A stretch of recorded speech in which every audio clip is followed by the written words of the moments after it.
رحم الله من قرأ الفاتحة.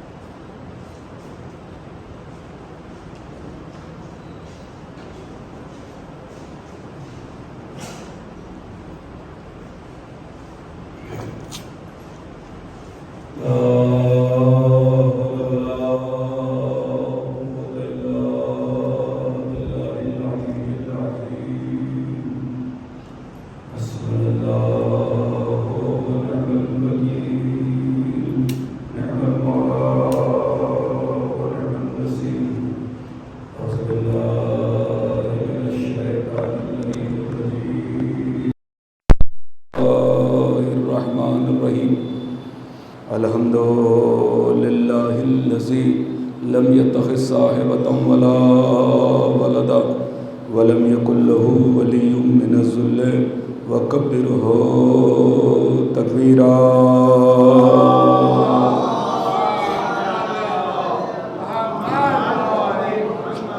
الذي داعيا إلى الله بإذنه وسراجا منيرا. الصلاة والسلام والتحية والإكرام على النبي الأمي المكي القرشي الهاشمي الأبتي التحامي سيدنا ومقتدانا وهادينا وسيلتنا في الدارين إمام القبلتين جد الحسن والحسين مولانا بالقاسم محمد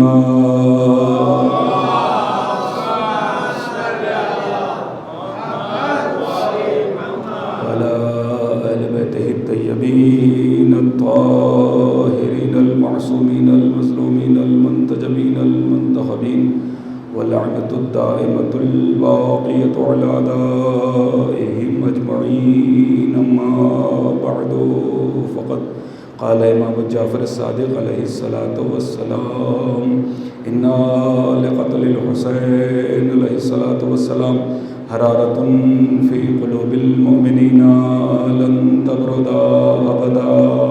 صلوات پڑھی محمد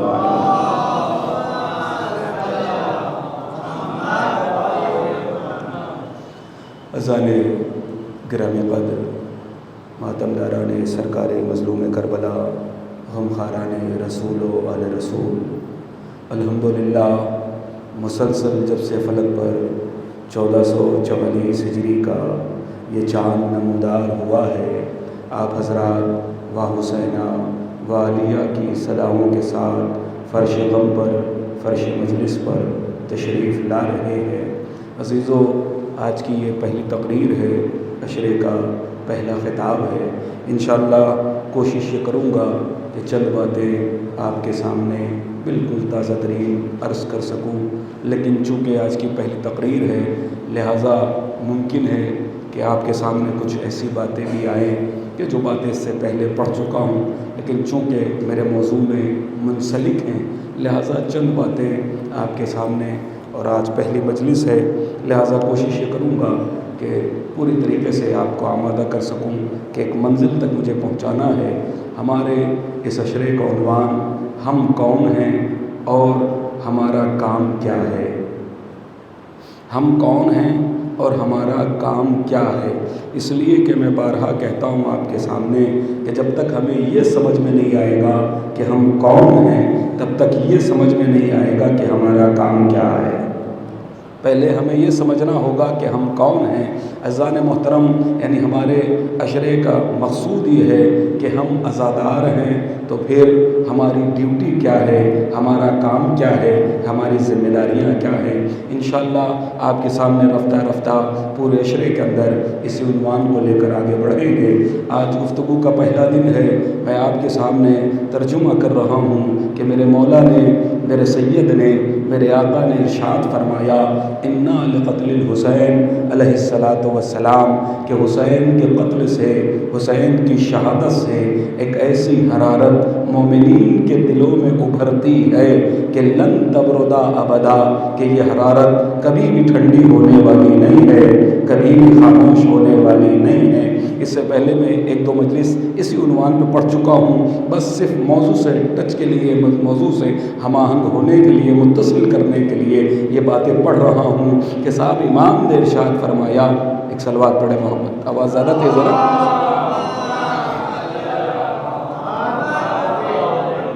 ایک اور بلند ترین صلوات پڑھے محمد والے،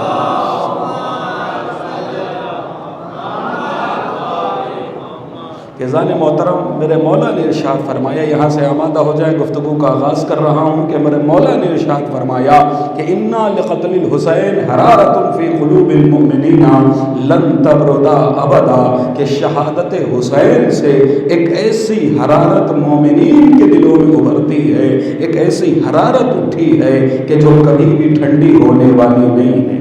اللہ اکبر۔ اذان محترم دیکھیے اس حدیث شریف کے جملے کیا ہیں، اِنَّا بے شک لقتل الحسین، حسین کی شہادت سے، حرارت ایک آگ ہے، فی قلوب المؤمنین مومنوں کے دلوں میں، لن تبردا ابدا کہ جو کبھی بھی ٹھنڈی ہو سکتی نہیں ہے۔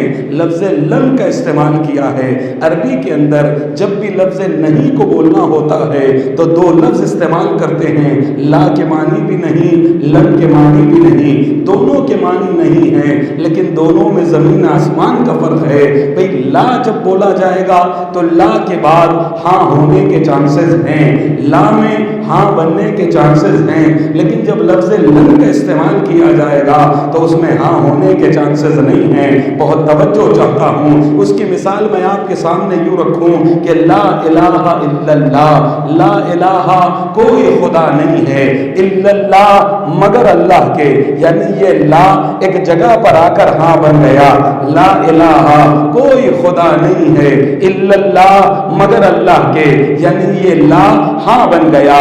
جیسے قرآن میں دوسری جگہ پر اللہ کہہ رہا ہے کہ واللہ اخرجکم من بطون امہاتکم لا تعلمون شیئا، کہ جب ہم نے تم کو تمہاری ماؤں کے شکم سے خارج کیا، لا تعلمون شیئا تم کچھ نہیں جانتے تھے، تمہارے ادراک میں کچھ نہیں تھا، تو اس کا کیا مطلب ہوا؟ کیا ساری زندگی آدمی کچھ نہیں جانتا ہے؟ نہیں، ایسا تو نہیں ہوتا نا۔ جب انسان عالم شعور میں آتا ہے، پہچاننے لگتا ہے، پڑھائی کرتا ہے، ایجوکیشن حاصل کرتا ہے اور اس کے بعد جاننے لگتا ہے، اس کو علم آ جاتا ہے، یعنی یہ لا ہاں میں تبدیل ہو گیا۔ لیکن جب لفظ لن بولا جاتا ہے تو لن میں گنجائش نہیں ہے کہ وہ ہاں میں تبدیل ہو سکے۔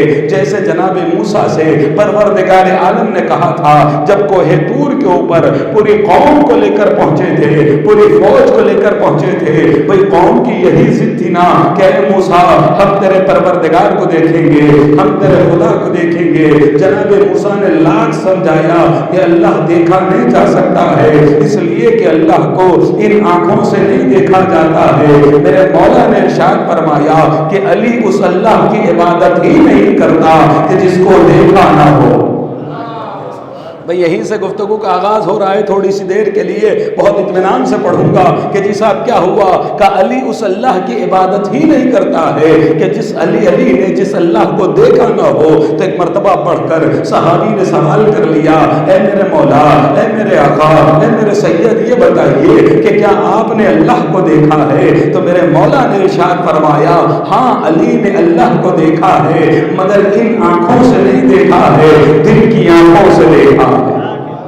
اللہ اکبر، دل کی آنکھوں سے دیکھا ہے۔ اس کا مطلب یہ ہوا اللہ کو دیکھنے کے لیے ان آنکھوں کا زندہ ہونا ضروری نہیں ہے، دل کا زندہ ہونا ضروری ہے۔ اور عزیزو یہ یاد رکھیے گا، دل جو زندہ ہے، بہت بڑی بات کہنے جا رہا ہوں، ان آنکھوں کا زندہ ہونا ضروری نہیں ہے، دل کی آنکھوں کا زندہ ہونا ضروری ہے۔ ہم نے بہت سے نابیناؤں کو دیکھا ہے، بہت سے اندھوں کو دیکھا ہے کہ جو اللہ کی معرفت رکھتے ہیں آنکھ رکھنے والوں سے بہتر۔ بہت توجہ چاہتا ہوں، تو یہ دل کیسے زندہ رہتا ہے؟ اس دل کی زندگی کیا ہے؟ قسم خدا کی اس دل کی زندگی یہ ہے کہ اس دل میں نور مرنے نہ پائے۔ بہت توجہ چاہتا ہوں، اس دل میں نور مرنے نہ پائے، ظلمت آنے نہ پائے، اس دل میں نور مرنے نہ پائے، ظلمت آنے نہ پائے، یعنی دل کا زندہ ہونا ضروری ہے۔ تو اب یہ دل کیسے زندہ رہے گا؟ اس میں ظلمت آنا نہیں چاہیے، اس سے نور جانا نہیں چاہیے۔ تو عزیزو یاد رکھیے گا، جس عشق علی بستا ہے اس کے دل سے نور جاتا نہیں ہے، ظلمت آتی نہیں ہے، اس لیے کہ علی اسے کہتے ہیں کہ جو چہار دیواری میں کھڑا ہے، انما یرید اللہ لیذھب عنکم الرجس۔ اللہ اکبر، یہ وہ ہے کہ جو چہار دیواری میں ہے کہ جس کے دل میں علی ہوگا اس کا دل زندہ ہوگا۔ ایک صلوات پڑھے محمد و آل محمد۔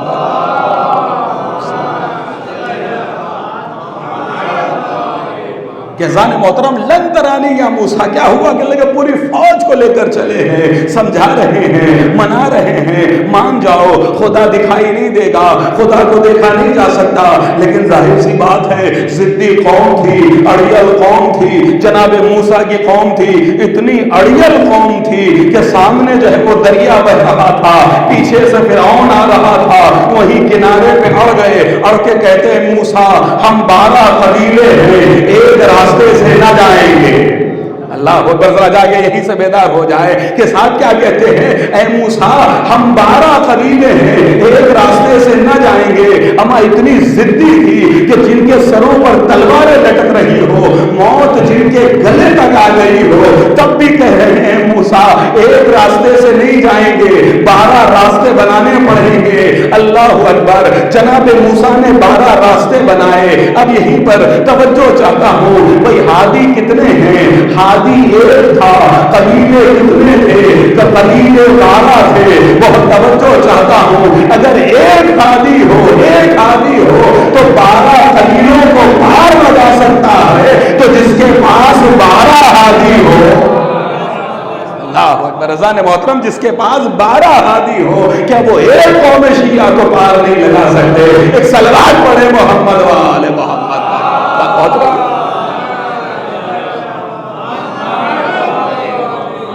اللہ اکبر، رضان محترم، اگر آپ نے محسوس کیا اور وقت سے آگے انشاءاللہ کل سے 10 بجے بالکل فکس ٹائم پہ جو ہے وہ میں بیٹھ جاؤں گا کہ جی صاحب کیا ہوا، تو آئیے تاکہ جو ہے میں کچھ پڑھ سکوں آپ کے سامنے، نہیں اور تازہ ترین باتیں عرض کر سکوں کہ جناب موسیٰ کی ضدی قوم، اگر یہ قوم ضدی، اگر جناب موسیٰ کا نام لیا جائے تو قوم فوراً ذہن میں آ جاتی ہے کہ وہی موسیٰ جن کی قوم بڑی ضدی تھی۔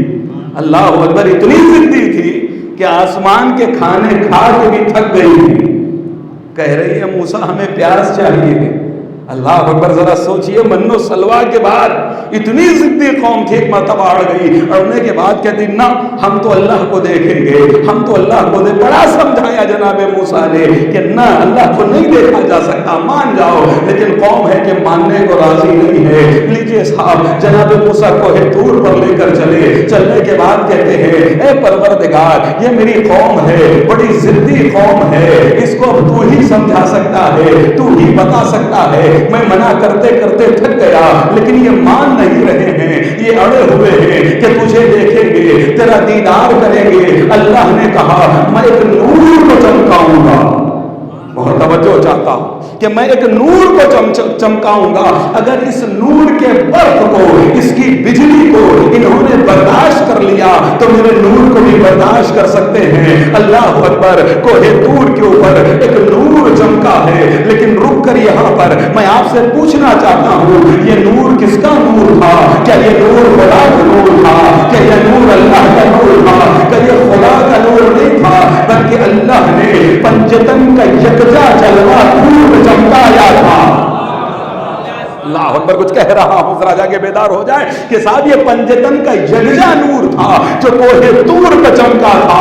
اللہ اکبر، عالم کیا ہو گیا کہ عالم یہ ہوا کہ جناب موسیٰ بے ہوش ہو گئے ہیں، پوری قوم جل کر خاکستر ہو گئی، جل کر راکھ ہو گئی۔ اللہ اکبر، اب سمجھ میں آیا روزانہ کا آنے والا فرشتہ جو کبھی دہلیز پر چکی چلانے کے لیے آتا ہے، کبھی جھاڑو دینے کے لیے آتا ہے، کبھی گہوارہ چلانے کے لیے آتا ہے، کھڑا ہوا پوچھ رہا تھا یا رب ومن تحتل کے ساتھ، اے پروردگار چادر کے نیچے کون ہے؟ اے جبرائیل، تو صبح شام آتا تھا، صبح شام دیکھا کرتا تھا، آج کھڑا ہوا کیوں پوچھ رہا ہے؟ کہ کل تک میں نے ان انوار کو دیکھا تھا، حسین کے نور کو الگ دیکھا تھا، محمد کے نور کو الگ دیکھا تھا، علی کے نور کو الگ دیکھا تھا، لیکن آج چادر میں پنجتن کے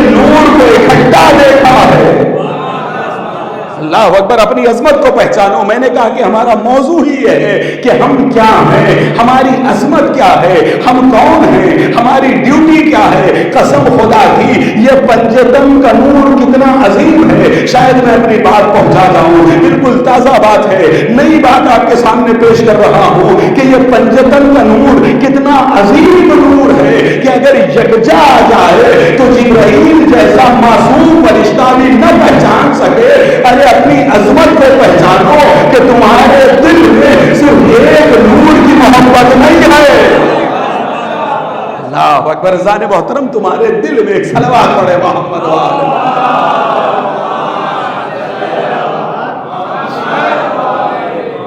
تمہارے دل میں صرف ایک نور کی محبت نہیں ہے، اگر یہ نور اکٹھا بن کر دور میں چمکے تو پوری قوم خاکستر ہو جائے، پوری قوم۔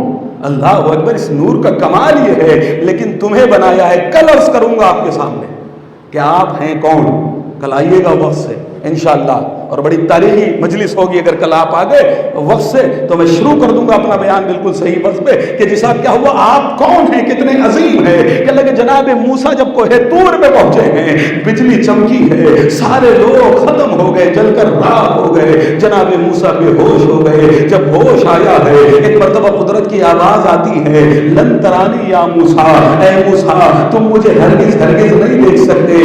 اللہ اکبر، لن ترانی یا موسیٰ، اے موسیٰ تم مجھے ہرگز ہرگز نہیں دیکھ سکتے۔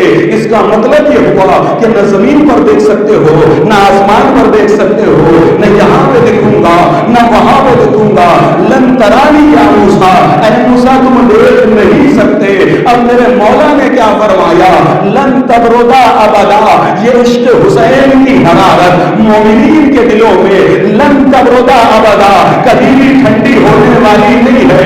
اس کا مطلب یہ ہوا کہ تم عزادار حسین ہو۔ صرف ایسا ہی نہیں ہے کہ جب تک زمین پر ہو تب تک عزادار حسین ہو، تب تک جی رہے ہو جب تک عزادار حسین ہو، ایسا نہیں ہے۔ زمین پر ہو تب بھی عزادار حسین ہو، قبر میں ہو تب بھی عزادار حسین ہو، سوال منکر و نکیر کے سامنے ہو تب بھی عزادار حسین ہو، حشر میں ہو تب بھی عزادار حسین، نشر میں ہو تب بھی عزادار حسین، میدان پر ہو تب بھی عزادار حسین، صراط پر ہو تب بھی عزادار حسین۔ اسی لیے کسی شاعر نے بڑا پیارا شعر کہہ دیا تھا کہ اگر حسین کے ماتم پر جنت میں بھی پابندی ہوئی تو ہم جنت جانے سے انکار کریں۔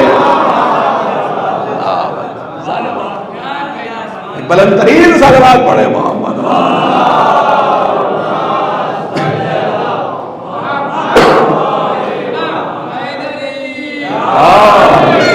جزاک اللہ، مولا سلامت رکھے، شاد و آباد رکھے۔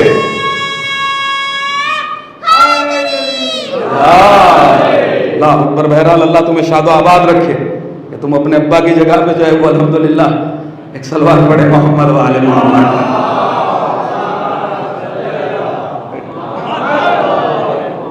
کہ لگے کہ جی صاحب کیا ہوا، لن تبردا ابدا، بہت توجہ چاہوں گا۔ میرے مولا نے ارشاد فرمایا ہے، میرے سید نے ارشاد فرمایا ہے کہ عشق حسین کی حرارت ایسی حرارت ہے کہ جو مومنین کے دلوں میں، مومنین کے دلوں سے کبھی بھی ٹھنڈی ہونے والی نہیں ہے۔ اب بہت توجہ چاہوں گا بھئی، مجھے دو طریقے کی حدیث ملی انہی سید سے، اسی آقا سے، اسی مولا سے۔ چھٹے امام نے ارشاد فرمایا کہ جب اپنے دل میں عشق علی کی خنکی کو محسوس کرنا تو اپنے ماں کے حق میں دعا کرنا۔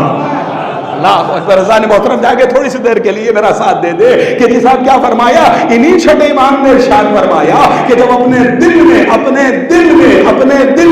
علی کی محبت کی ٹھنڈک محسوس کرنا تو اپنے ماں کے حق میں دعا کر دینا۔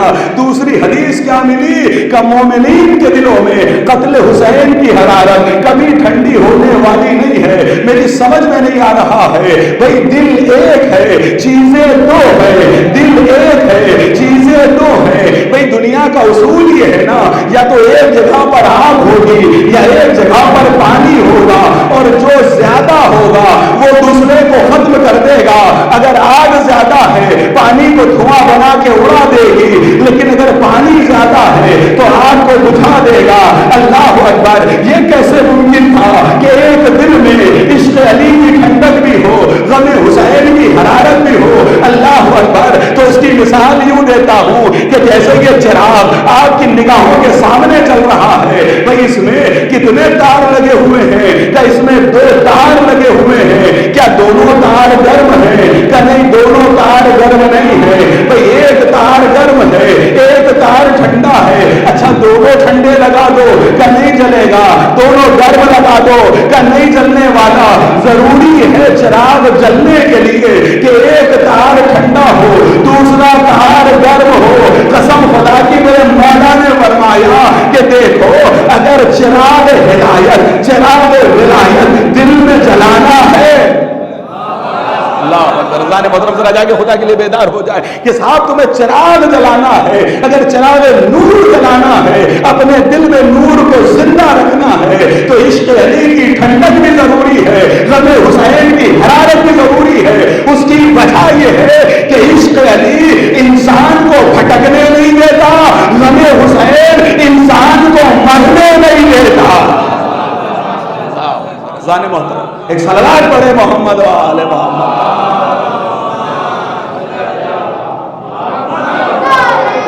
اللہ کلام اللہ سلامت رکھے۔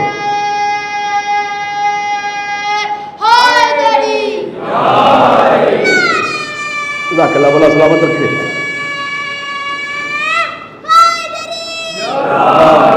ہاں زان محترم کیا ہو؟ کہنے لگے کہ جی صاحب ایک حدیث ہے کہ اپنے دل میں جب عشق علی کی ٹھنڈک محسوس کرنا تو اپنی ماں کے حق میں دعا کرنا، اور دوسری حدیث کیا ہے کہ جو مومن ہوگا اس کے دل میں شہادت حسین کی حرارت ہوگی، اور یہ حرارت کبھی بھی ٹھنڈی ہونے والی نہیں ہے۔ اللہ اکبر، آج دنیا مری جا رہی ہے، آج دنیا ہوڑ لگی ہوئی ہے، بڑی بڑی جو ہے وہ مسجدیں بن رہی ہیں، بڑے بڑے عبادت قدے بن رہے ہیں۔ بھئی کس لیے بن رہے ہیں؟ اتنا بڑا خرچ کیوں ہو رہا ہے؟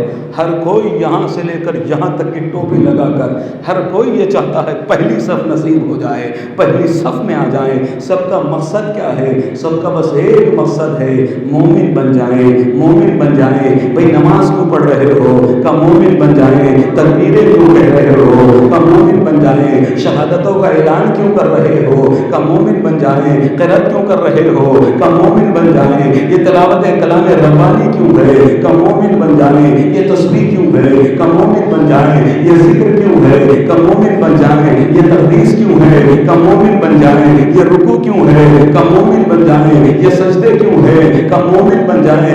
آج ساری دنیا بس ایک ہی جگہ دوڑ رہی ہے، کسی طریقے سے مومن بن جائیں، مومن بن جائیں، مومن بن جائیں۔ لیکن میرے آقا نے ارشاد فرمایا کہ جس کے دل میں عشق حسین کی حرارت ہے، برزان محترم میرے مولا نے ارشاد فرمایا ان فی قلوب المؤمنین حرارت فی قلوب المؤمنین، کہ جب بھی اپنے دل میں عشق حسین کی گرمی محسوس کرنا تو سمجھ لینا کہ سید کی نگاہ میں تمہارے علاوہ کوئی اور مومن نہیں ہے۔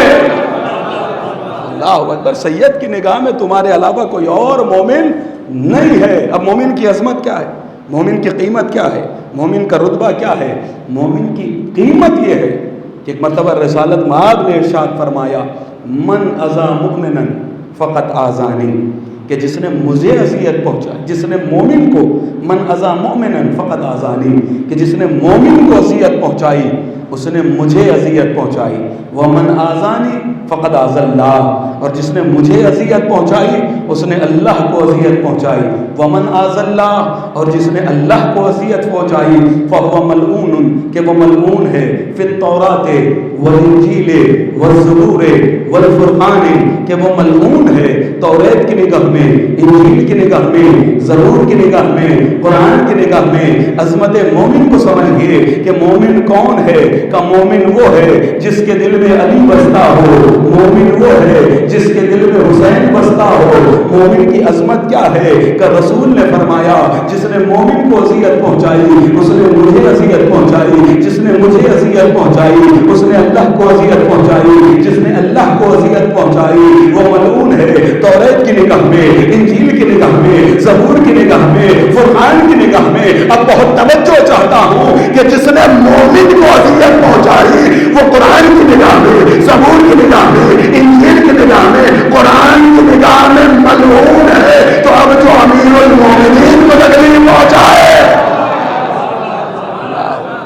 محترم کہ جو مومن کو اذیت پہنچائے وہ ملعون ہے، تو جو امیر المومنین کو اذیت پہنچائے، اللہ اکبر، بھی سمجھ لیجئے عزیزو، اسی لیے تو کہا جاتا ہے، اب اشاروں میں بات کروں گا، کہ شیطان بھی دیکھ لیتا تھا تو راستہ بدل دیتا تھا۔ مجھے نہیں معلوم سورت کا مجمع کہاں پہنچا، بہرحال لکھا ہوا ہے تاریخوں میں، باب عظمت میں بیان کیا جاتا ہے، عظمتوں کے چیپٹر میں لکھا جاتا ہے کہ جب ابلیس دیکھ لیا کرتا تھا تو راستہ بدل دیا کرتا تھا۔ اب مجھے معلوم نہیں ہے کہ کون بڑا تھا، یہ بڑے تھے یا یہ بڑا تھا۔ اللہ اکبر، ایک صلوات پڑھے محمد و آل محمد۔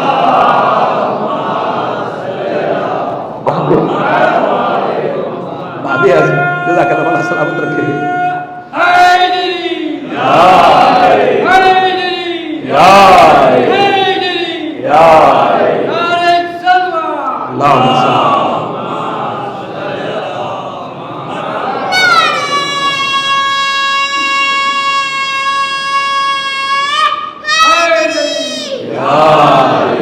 چاند رات سے پہلے کی تو بات نہیں کر رہا ہوں، مہینہ بھر تو آپ کے درمیان تک اتنی مجلسیں پڑھی ہوں معلوم ہے، لیکن چاند رات سے لے کے یہ جو ہے وہ 44ویں مجلس ہے میری، چاند رات سے لے کے ابھی تک۔ تو ظاہر سی بات ہے، میں یہ سوچ رہا تھا بیٹھے بیٹھے ابھی کہ آپ سنتے سنتے تھک گئے ہیں، تو سوچیے ہمارا عالم کیا ہو رہا۔ ایک صلوات پڑھے محمد والے محمد۔ توجہ چاہوں گا کہ اذان محترم کیا ہوا کہ اللہ کی کہ وہ ملعون ہے کہ جو امیر المؤمنین کو تکلیف پہنچائے۔ ارے مومن کی عظمت کیا ہے، مومن کی قیمت کیا ہے، اللہ اکبر۔ میرے مولا نے ارشاد فرمایا، خطیب منبر سلونی نے کہا کہ اے مومن اپنے نفس کو نہ بیچنا مگر جنت کے بدلے میں۔ اللہ اکبر، مومن کے نفس کی قیمت کیا ہے؟ کہ مومن کے نفس کی قیمت جنت ہے۔ علی نے ارشاد فرمایا، اے مومن اپنے نفس کو نہ بیچنا مگر جنت کے بدلے میں۔ اما جب مومن کے نفس کی قیمت جنت ہے تو امیر المومنین کے نفس کی قیمت کیا ہوگی؟ اللہ اکبر، امیر المؤمنین کے نفس کی قیمت کیا ہوگی؟ قرآن پڑھ کے اعلان کر رہا ہے، بسم اللہ الرحمن الرحیم، وَمِنَ النَّاسِ مَن يَشْرِي نَفْسَهُ ابْتِغَاءَ مَرْضَاتِ اللَّهِ وَاللَّهُ رَءُوفٌ بِالْعِبَادِ۔ لوگوں میں سے کچھ ایسے بھی لوگ ہیں کہ جو اللہ کی مرضی کو لے لیتے ہیں، اپنے نفس کو بیچ دیتے ہیں، اللہ کی مرضی کو خرید لیتے ہیں، اپنے نفس کو بیچ دیتے ہیں۔ میں کہوں گا، اے حلال مشکلات، اے امیر ممکنات، اے مولائے کائنات، اے مولائے بدیر، یہ بتائیے کہ آپ نے مرضی رب کو کیوں لے لیا ہے؟ آپ کو دنیا پر حکومت مانگنی چاہیے، آسمان پر حکومت مانگ لیتے، چاند پر اختیار مانگ لیتے، سورج پر اختیار مانگ لیتے، ستارے پر اختیار مانگ لیتے، جنت مانگ لیتے، کوثر مانگ لیتے، سلسبیل مانگ لیتے، یہ ساری چیزیں مانگ سکتے تھے، لیکن آپ نے کچھ نہیں مانگا، اللہ کی مرضی کو لیا ہے، اللہ کی مرضی کو لیا، اپنے نفس کو دے دیا۔ آخر وجہ کیا ہے؟ مرضی رب خریدی ہے، نفس کے بدلے میں علی آواز دیں گے کہ دیکھو اس لیے میں نے مرضی خریدی ہے کہ اشیاء اس کی ہوں گی، قبضہ ہمارا ہوگا۔ اللہ اکبر، عزیز و رجا کے خدا کے لیے کہ نصاب اشیاء اس کی ہوگی، قبضہ ہمارا ہوگا، چاند اس کا ہوگا، اشارہ ہمارا ہوگا، سورج اس کا ہوگا، اشارہ ہمارا ہوگا، ستارہ اس کا ہوگا، تحریر ہماری ہوگی، جنت اس کی ہوگی، جوانان جنت کے مالک ہم ہوں گے، کنیزیں اس کی ہوگی، خاتون محشر ہماری زوجہ ہوگی، کوثر اس کا ہوگا، ساقی کوثر ہم ہوں گے۔ اللہ اکبر، اشیاء اس کی ہوگی، اختیار ہمارا ہوگا۔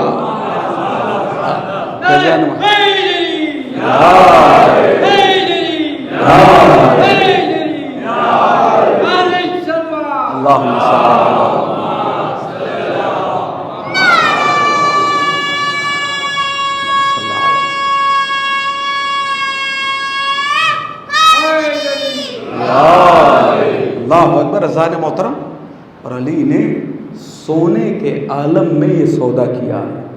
ہمارے لوگ جاگتے ہوئے غلطی کر جاتے ہیں۔ اللہ اکبر، لوگ جاگتے ہوئے، ہوتا ہی نہیں ہوتا ہے، کبھی کہتے ہیں ہمارا یہ کر کے جو ہے سودا کر کے پچھتا رہے ہیں، پھنس گئے، ہوتا ہی نہیں ہوتا اکثر کہ بھئی مال لے لیا گھاٹا آ گیا، دیکھ کے لیا ہوتا ہے مال، ہاں پھر بھی کیا کہتے ہو کہ پھنس گئے۔ اللہ اکبر، لوگ دیکھ کے بھی ایسا سودا نہیں کر پاتے ہیں جو علی نے حالت سونے میں کیا ہے۔ اللہ اکبر، کتنا قیمتی سودا تھا، کتنا عظیم سودا تھا کہ لیجئے صاحب اللہ کی مرضی لے لی۔ عزیزو، اب یہاں سے تھوڑی سی دیر کے لیے موضوع سے ہٹ رہا ہوں، لیکن بات مجھے یاد آ گئی ہے تو بیان کر دوں، شاید میں نے یہاں پڑھا نہیں ہے کبھی، کہ عزیزو جب مولا کائنات رسول اللہ جا رہے تھے تو رسول اللہ نے کہا علی یہ امانتیں ہیں اور جن کی ہیں ان تک پہنچا دینا۔ لیکن کیا کسی ذاکر نے، کسی عالم نے، آپ بھی پڑھے لکھے الحمدللہ ہیں، کیا کہیں پہ پڑھا کہ رسول اللہ نے ساتھ میں فہرست بھی دی ہو؟ دیکھیے کمال، دیکھیے کمال، دیکھیے کہیں آپ نے سنا ہے کہ رسول اللہ نے فہرست بھی دی ہو کہ یہ اس کا ہے، یہ اس کا ہے، یہ اس کا ہے، یہ اس کا ہے؟ کہ نہیں، صرف امانتیں دی ہیں، فہرست نہیں دی ہے۔ ہاں، ابھی علی کو پہنچانا ہے۔ اللہ اکبر۔ تو عزیزو بغیر فہرست کے امانتیں دے کے چلے گئے، اور جب امانتیں دے کے چلے گئے ہیں رسول اللہ، اور جب صبح نمودار ہوئی ہے اور ایک مرتبہ لوگوں نے چادر کو ہٹایا تو کیا دیکھا کہ یہ تو نبی ہیں، نبی نہیں ہیں، یہ تو علی سو رہے ہیں۔ اللہ اکبر۔ بہرحال اب وہ منظر الگ ہے کہ کیا پوچھا، کیا سوال جواب، لیکن بہرحال امانتوں کا سلسلہ سب کو پتہ چل گیا پورے مکے کے اندر کہ رسول چلے گئے، محمد چلے گئے، محمد چلے گئے۔ سب کو فکر ہونے لگی ہماری امانتوں کا کیا ہوگا، ہماری امانتوں کا کیا ہوگا۔ لوگ رسول اللہ کے گھر پہ پہنچ گئے، بہت سارے لوگ، صادق و امین تھے نا، کہ اللہ کے سارے لوگ پہنچے، اور پہنچنے کے بعد اپنی اپنی امانتوں کا مطالبہ کرنا شروع کیا۔ علی نے ایک ایک کو امانتیں دینا شروع کر دی، ساری امانتیں علی نے بانٹ دی، لیکن کمال یہ تھا کہ کسی ایک نے یہ نہیں کہا کہ اے علی یہ ہماری نہیں ہے۔ اللہ، ساری امانتیں بٹ گئی، لیکن کسی ایک نے یہ نہیں کہا کہ علی یہ ہماری نہیں، ہماری تو دوسری ہے۔ جس کو جو امانت دی وہ اسی کی تھی۔ اللہ اکبر۔ عزیزان محترم، کہنے لگے کہ اب ہوا یہ کہ ایک شخص تھا، نام نہیں لوں گا بہرحال، جسے سیف الاسلام کہا جاتا ہے، ہاں، اسلام کی تلوار۔ اللہ اکبر۔ کہنے لگے کہ جی صاحب کیا ہوا؟ کہنے لگے کہ انہوں نے جو ہے کیا کہ کام کرتے لاؤ۔ علی نے تو بتایا نہیں ہے رسول ہیں کہاں، چل کے مطالبہ کر لیتے ہیں کہ ہم نے بھی اپنی امانت رکھوائی تھی نبی کے پاس، یا تو مال دو یا نبی کو بتاؤ کہ نبی کہاں ہیں، ہاں ہم ان سے جا کے لے لیں گے۔ اس نے 2-4-5 لوگوں کو گواہ بنایا کہ تم بھی گواہی دے دینا کہ بھائی اس نے امانت رکھوائی تھی، اگر مال مل گیا تو آپس میں بانٹ لیں گے، فری کا تو بخار بھی اچھا ہوتا ہے یا نہیں ہے؟ کہنے لگے کہ جی صاحب لے لیں گے، مال بانٹ لیں گے، اور نہیں تو پھر علی کو بتانا پڑے گا کہ محمد ہیں کہاں، ہم اپنے مقصد تک بھی پہنچ جائیں گے۔ بڑی زبردست چالاکی اور بڑی زبردست سیاست جس کو کہیے کہ کتنی سیاست تھی۔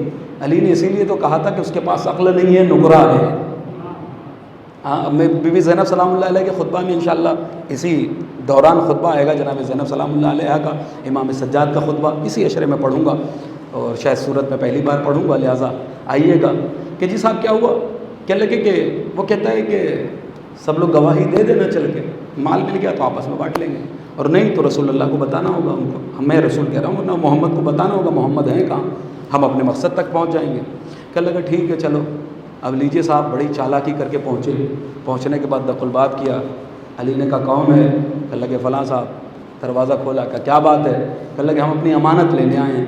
کہنے لگے کیسی امانت؟ کہ رسول اللہ کے پاس رکھوائی تھی۔ کہنے لگا اچھا تم نے امانت رکھوائی تھی؟ کہنے لگے ہاں امانت رکھوائی تھی، اور میں اکیلا نہیں ہوں، میرے ساتھ یہ گواہ بھی ہیں۔ اللہ اکبر۔ عزیزو دیکھیے گا، یاد رکھیے گا، جو چور ہوتا ہے نا وہ کہنے سے پہلے کہہ دیتا ہے میں نے نہیں چھپایا۔ علی نے گواہ مانگے نہیں تھے، پہلے ہی پیش کر رہا ہے کہ گواہ بھی لایا ہوں۔ علی نے کہا تو ٹھیک ہے، تم کعبے تک چلو، علی آ رہا ہے۔ علی نے ذوالفقار حمائل کی، ذوالفقار لگا کے ایک مرتبہ جو ہے وہ چلے، علی تلوار لگا کے چلنے کے بعد کعبے کے ایک صلوات پڑھے، محمد والے محمد۔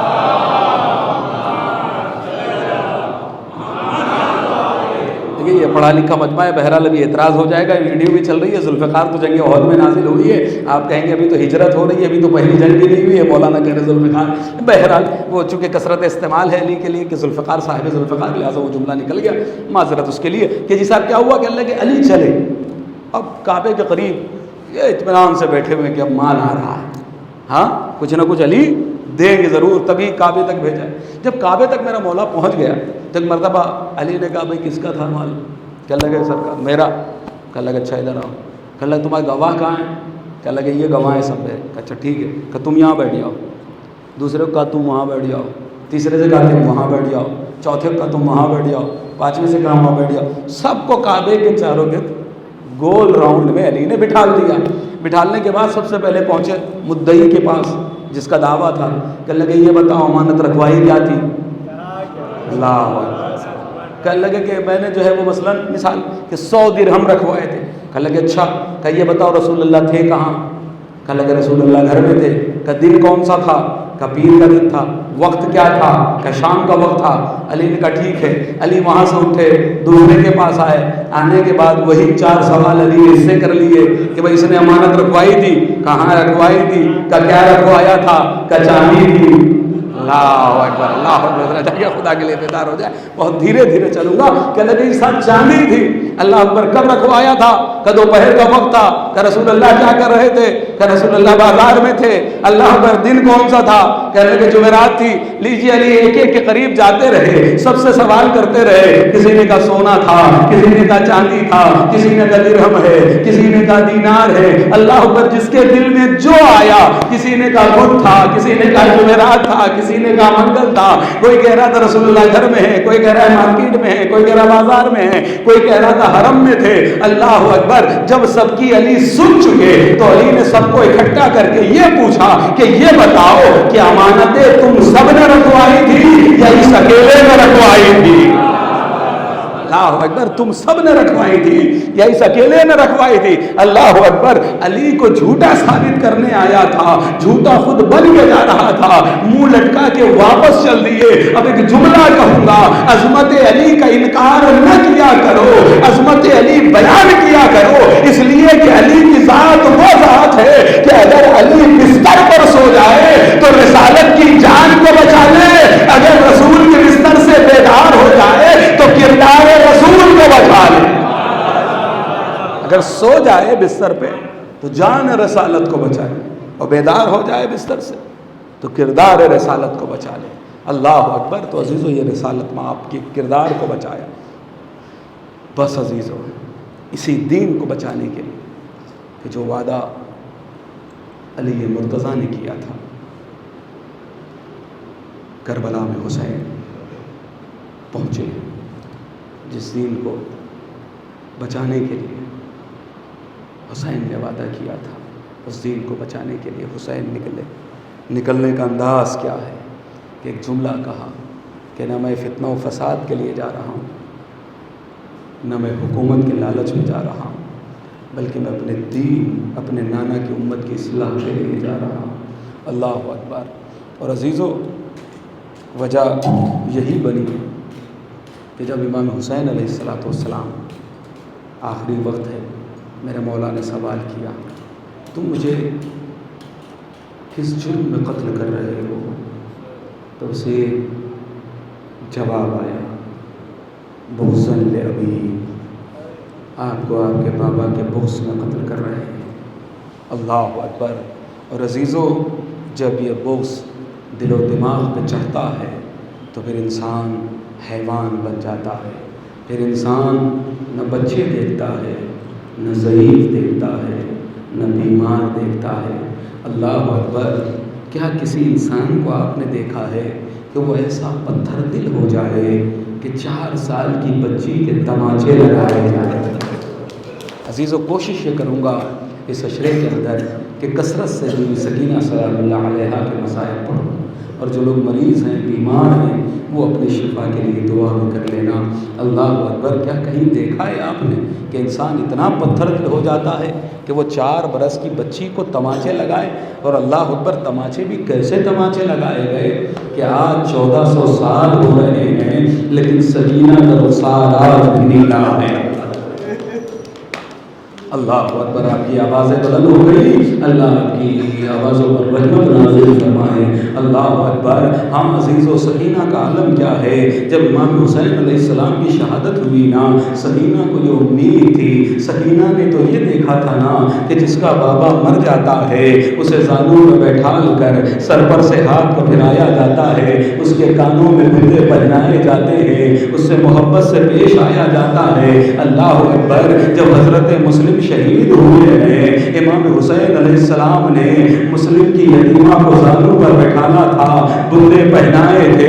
ارے یہ چیز خیمے سے جناب سکینہ دیکھ رہی تھی کہ جس کا بابا مارا جاتا ہے اس کے سر پر سے ہاتھ پھرایا جاتا ہے. لیکن اللہ اکبر، ارے جب حسین کی شہادت ہو گئی، فوج اشقیاء بڑے ہیں. ارے کسی نے سکینہ کو تسلی نہیں دی ہے، سکینہ کو تشفی نہیں دی ہے، بلکہ قیام جلائے جانے لگے، چادریں چھینی جانے لگی. اللہ اکبر. آج جو روایت یہ کہتی ہے کہ جب سکینہ دوڑ رہی تھی مقتل میں اور آواز دے رہی تھی اے چچا عباس، اے امو عباس، کہ جب سکینہ دوڑ رہی تھی شمر تماچے لگانا تھا.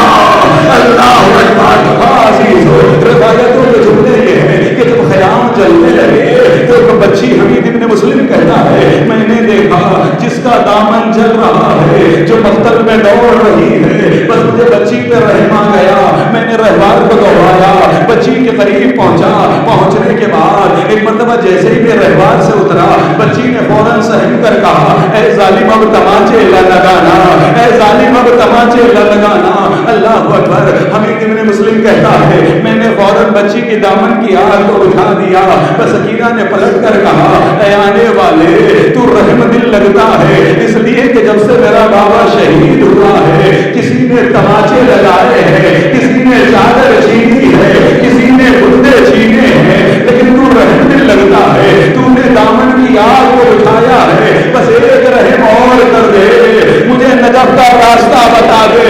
اللہ اکبر. بس حمید ابن مسلم کہتا ہے میں نے فوراً سوال کیا اے بچی نجف میں تیرا کون رہتا ہے، نجف میں جا کے کیا کرے گی؟ بچی نے جواب دیا ارے نجف میں میرا دادا علی مرتضیٰ رہتا ہے، میں دادا کے قریب جاؤں گی اور جا کر فریاد کروں گی ارے دادا علی مرتضیٰ ذرا کربلا کے میدان میں آئیے، آ کر دیکھیے خوبیوں کے گھروں سے چادریں چھینی جا رہی.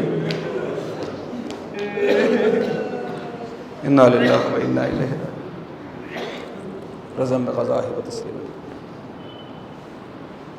پروردگار ہماری عبادت کو قبول فرما، اس بات کو سیر عبادت میں شمار فرما. ہمیں جو مقروض قرض و ادا فرما، جو بے روزگار میں روزی عنایت فرما، جو برسر روزگار ان کے روزگار میں ترقی عنایت فرما. حاضرین ناظرین حضورین شرکاء مجلس کی تمام دلی مراد اور مقاصد کو پورا فرما. پروردگار امام ایسر کے ظہور میں تاجیل فرما. ہم کو ان کے عوام میں شامل شو. ماتم حسین